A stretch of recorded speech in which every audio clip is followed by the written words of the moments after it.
बागेश्वर बाबा के क्रेज के आगे धोनी, सचिन, विराट, सलमान, आमिर, शाहरुख, मोदी, योगी सब के सब फेल हो गए। क्योंकि आज पटना के नौबतपुर में बागेश्वर बाबा उर्फ धीरेंद्र शास्त्री जी की कथा सुनने के लिए इतना जन सैलाब उमड़ा कि जिसने भी देखा उसकी आंखें चौंधिया गई।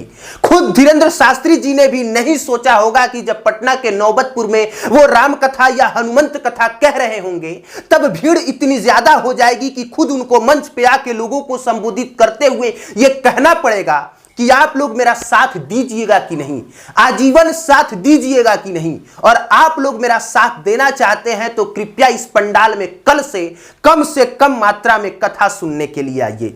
घर पे आराम से टीवी पे बैठ के देखिएगा। बाकी आज तक से हमने जितना प्रवचन देखा या सुना या जाना था उसमें हमने प्रवचनकर्ताओं को यही अपील करते हुए देखा है कि आप लोग ज्यादा से ज्यादा मात्रा में कथा सामने से आके सुनिए। लेकिन यह शायद देश के इतिहास में पहली बार हुआ है कि कोई कथावाचक अपने पंडाल से लोगों को अपील कर रहा था कि कृपया आप लोग मेरी कथा सुनने मत आइए, क्योंकि भीड़ इतनी ज्यादा हो रही है, स्थिति इतनी भयावह है कि अब उन स्थितियों को संभाला ही नहीं जा सकता। आप सोचिए कि वो पंडाल बनाया गया है कि उस पंडाल में 2.5 से 3 लाख बैठ के कथा सुन सकते हैं।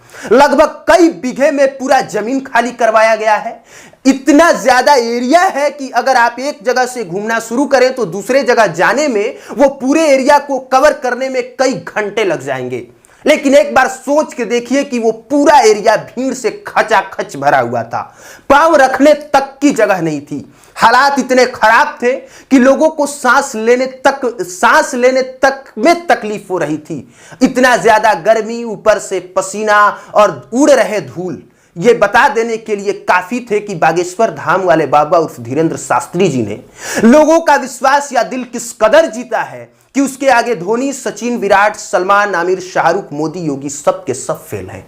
मैं इससे पहले पटना के गांधी मैदान में मोदी जी की रैली को भी देखा है, विराट कोहली की लोकप्रियता भी देखी है और सचिन का फैन क्रेज भी देखा है।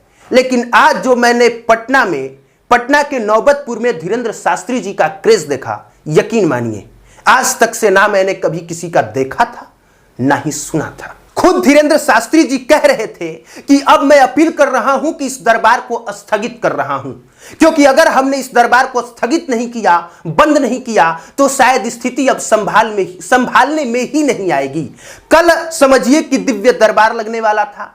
कल बागेश्वर बाबा प्रचार निकालने वाले थे, लोगों के बारे में बताने वाले थे, जैसा कि वो करते हैं और उनके बारे में टीवी पे चलता है और वो तमाम वीडियो सोशल मीडिया पे वायरल होते रहते हैं। वही चीज बागेश्वर बाबा बिहार में करने वाले थे, लेकिन बागेश्वर बाबा ने कहा कि अब हम उसे कल नहीं कर पाएंगे, जबकि वो कल दिन के 12 बजे ही होने वाला था। लेकिन उन्होंने कहा कि 10 बजे मैं प्रेस कॉन्फ्रेंस करूंगा और प्रेस कॉन्फ्रेंस करने के बाद ही डिसाइड करूंगा कि मैं ये कर पाऊं या कर ना पाऊं। सच में बिहार के पागलों ने जो कर दिखाया वो देश के इतिहास में अभी तक किसी भी पंडाल में हुआ ही नहीं था। और यकीन मानिए कि बागेश्वर बाबा भी जब यहां से जाएंगे तब उन्हें भी इस बात का भरोसा रहेगा कि जो फैन और जो अपना क्रेज उन्होंने बिहार में देखा है वो तो उन्होंने अपने मध्य प्रदेश के छतरपुर में भी नहीं देखा होगा। और अब आखिरी में जाते जाते एक ही बात, कुछ लोग विरोध कर रहे हैं। बस विरोध करने का कारण यही है कि वो जिनकी खूब चाटते हैं ना, वो लाखों करोड़ों खर्चा करने के बाद भी अपनी रैलियों में खूब ब्रांडिंग करने के बाद भी, खूब प्रचार करने के बाद भी इतनी भीड़ नहीं जुटा पाते। और बागेश्वर बाबा बिना कोई प्रचार किए एक साधारण सी अपील से इतनी भीड़ जुटा ले रहे हैं।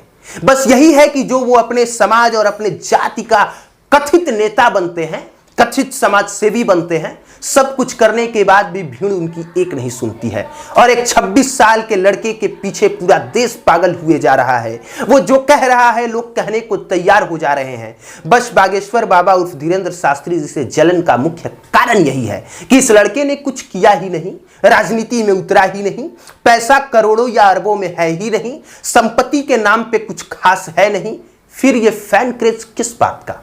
बाकी इस मुद्दे पर आप क्या सोचते हैं, अपनी राय जरूर दें। आप देख रहे थे पब्लिक प्लेटफॉर्म। मेरा नाम कुमार अभिनव है। देखने के लिए धन्यवाद।